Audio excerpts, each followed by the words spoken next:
Hello दोस्तों, नमस्कार। मैं दिनेश्वर महाराज आप सभी का स्वागत करता हूं।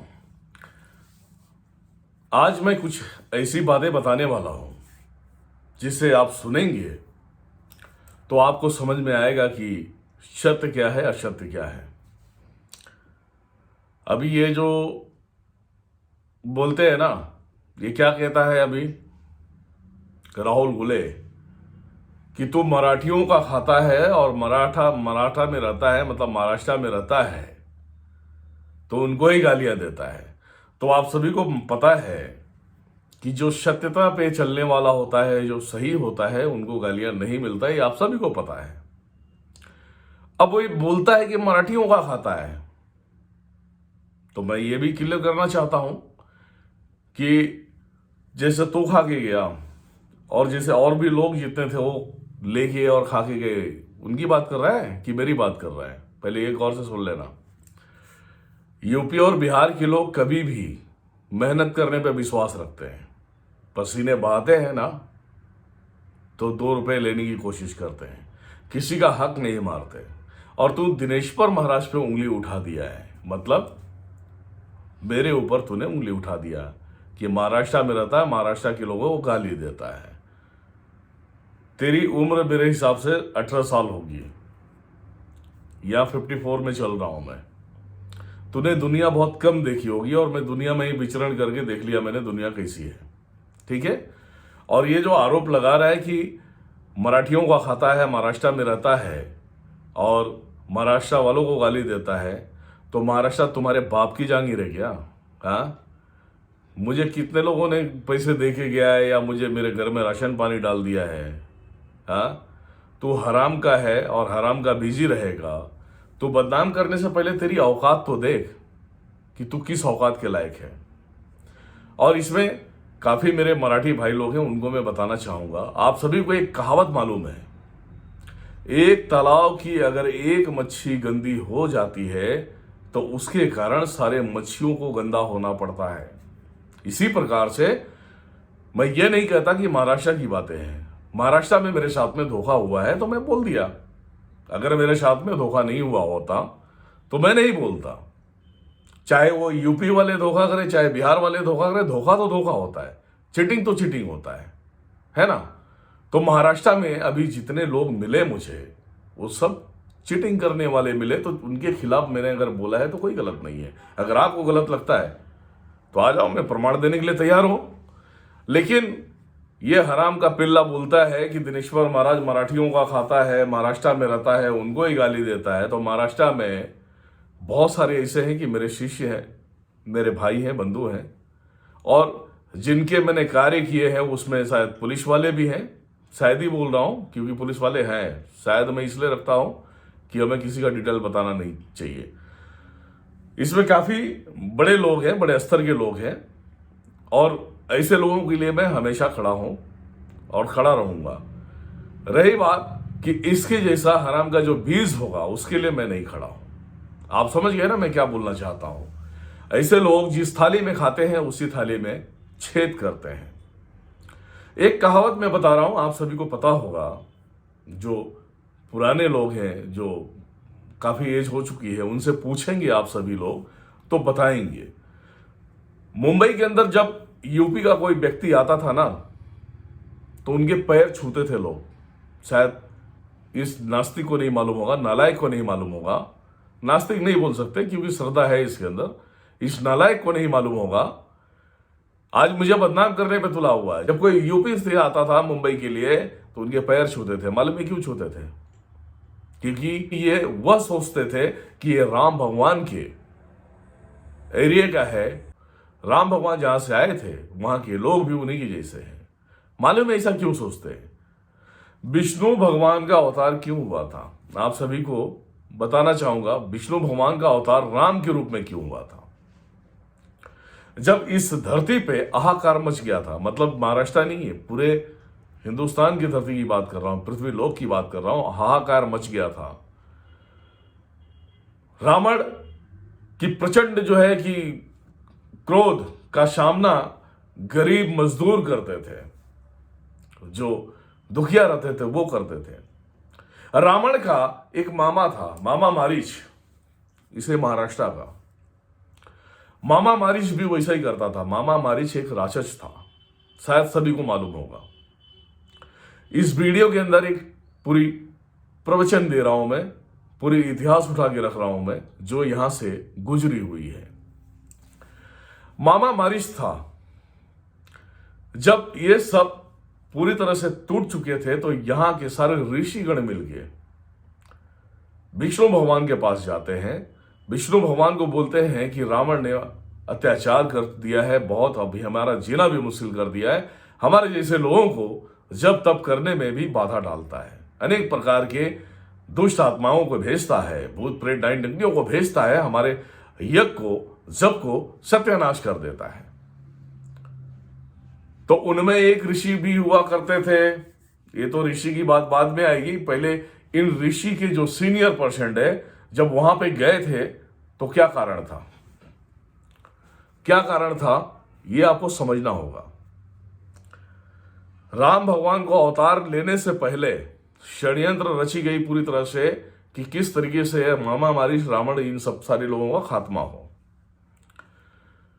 तो विष्णु भगवान बोलते हैं कि हे ऋषिवर, आप जाइए राजा दशरथ के पास जाइए, ये प्रसाद जब हवन करेंगे तो उनको दे देना, उनके रानियों के गर्भ में मैं जन्म लूंगा, मैं उत्पन्न होऊंगा, उस समय मेरा नाम राम के नाम से सिद्ध होगा। ऋषिगण वहां पे जाते हैं, उसके पहले यहां पे कहानी स्टार्ट हो जाती है। क्यों कहानी स्टार्ट हो जाती है, उसका रीजन है। आज मैं इसमें आज सभी को एक प्रमाण दे रहा हूं और लिखित रूप में दे रहा हूं, जो आप अपने विष्णु पुराण, शिव पुराण, गीता से आप उठा सकते हो और देख सकते हो। राम भगवान को हर एक जगह पे आना था, महाराष्ट्र में आना था। महाराष्ट्र में गंगा की उत्पत्ति नहीं थी, ये ध्यान में रखना। महाराष्ट्र में गंगा की उत्पत्ति नहीं थी। तो यही त्र्यंबकेश्वर है, पहले किसी भी देवी देवताओं का वास नहीं हुआ करता था, यह हमेशा ध्यान में रखना। यहां पे एक सिद्ध पुरुष थे, गौतम ऋषि। आप समझते गौतम ऋषि क्या है? उनका पुण्य इतना बढ़ गया था कि इसी महाराष्ट्र की धरती पे अनेक प्रकार के जो तांत्रिक उस समय उनके स्टाइल के होते थे, उनके तरीके के होते थे, गौतम ऋषि को देख के जलन सा महसूस करते थे। और वो लोग भी जब तप करते थे, ऐसी बात नहीं है, वो भी इंद्रदेव से, भगवानों से बातें करते थे, लेकिन गौतम ऋषि का जो तप था वो बहुत ही ऊपर हो गया था। उस दरमियान में इंद्र जी और इनके पीछे जो तांत्रिक, जो गलत लोग थे, गलत प्रगति के लोग थे, इन लोगों ने षड्यंत्र रचा, उसमें गणेश जी को भी शामिल करना पड़ा। उसका रीजन क्या था? इंद्र गौतम ऋषि से पूरी तरह से मतलब ऐसा हो गया कि कब महादेव प्रकट होंगे और गौतम ऋषि को जो है वरदान दे देंगे, और ये वरदान में कहीं इंद्र की शिट ना मांग ले, गद्दी ना मांग ले। तो इंद्र को ये चिंता खाई जा रही थी। यहां पे जो इनके अपोजिट के, जिस तरीके से अभी देख रहे हो, मैं सनातन सत्यता पे चल रहा हूं, हमेशा मैं उसी पे रहूंगा। कोई कितना भी बदनाम कर ले, हम बदनामी से हम पीछे नहीं हटते। हम सत्यता पे हैं तो सत्यता पे है, माता देख रही है, महादेव देख रहे हैं। इस तरीके से बाकी के जो ऋषि होते हैं, बाकी जो तांत्रिक होते हैं, जो पाखंड टाइप के होते हैं, वो इंद्र भगवान को आह्वान करते हैं। इंद्र भगवान आते हैं और देखते हैं उसे, बोलते हैं कि गौतम ऋषि बहुत जाति कर रहा है, इसे तो दंड देना चाहिए। इंद्र भगवान बोलते हैं टाइम आने दो, पहले मैं अपने लोगों में विचार कर लेता हूं, फिर मैं बताता हूं।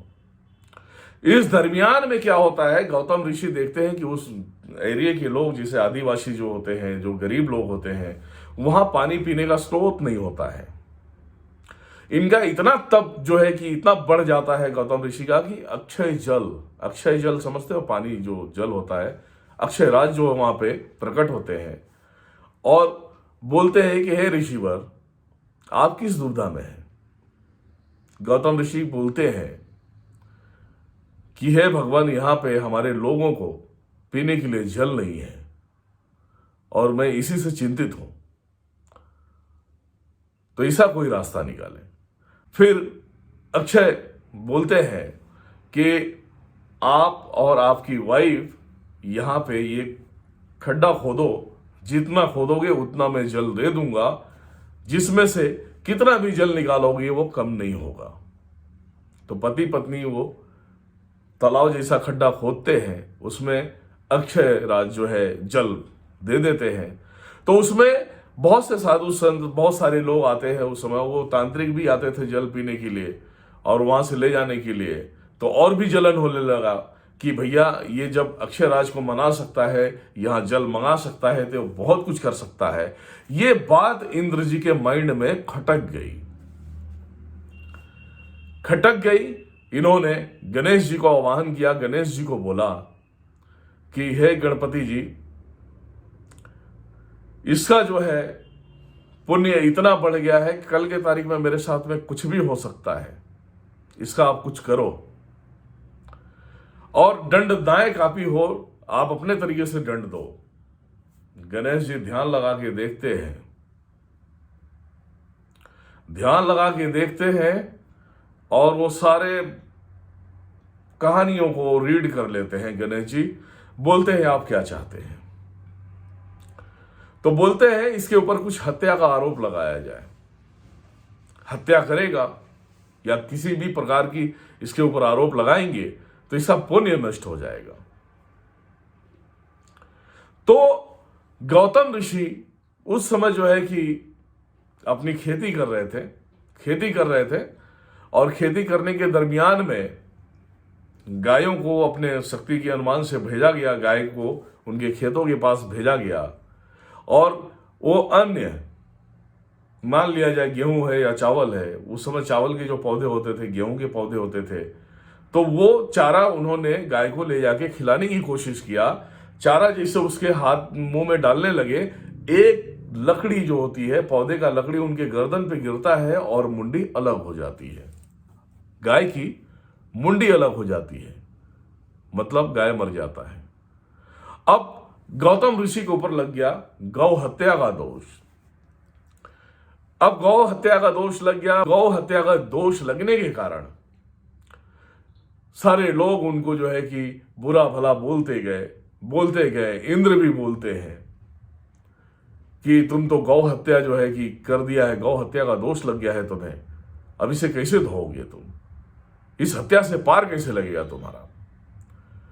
गौतम ऋषि बोलते हैं कि हे भगवान, हमने तो जानबूझ के की नहीं है, परंतु अगर मेरे ऊपर गौ हत्या लग गई है तो इसका उपाय आप ही बताइए।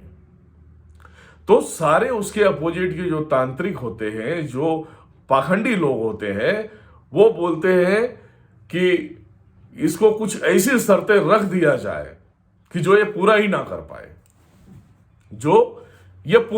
पाए। गौतम ऋषि के सामने ये बातें रख देते हैं। अब बातें क्या होती है? गौतम ऋषि को बोला जाता है कि ब्रह्मगिरी पर्वत, त्र्यंबकेश्वर, वहां पे आप जाओगे, 108 शिवलिंग बनाओगे, वहां पे आप जब तप करोगे, वहां से जब तक गंगा नहीं उत्पन्न होगी, जब तक आपका गौ हत्या नहीं हटेगा। गौतम ऋषि बेचारे अपने पत्नी के साथ में जाते हैं, वहां जब तप करते हैं और इतना उनका पुण्य वहां तक खंडित नहीं होता। इन आदमियों ने उनके ऊपर आरोप लगाया, पाखंडियों, और उसमें इंद्र भगवान भी शामिल थे। तो इन्होंने आरोप लगाया कि गौ हत्या हो गया, लेकिन महादेव की नजर में तो गौ हत्या था नहीं। फिर भी उन्होंने महादेव की उपासना की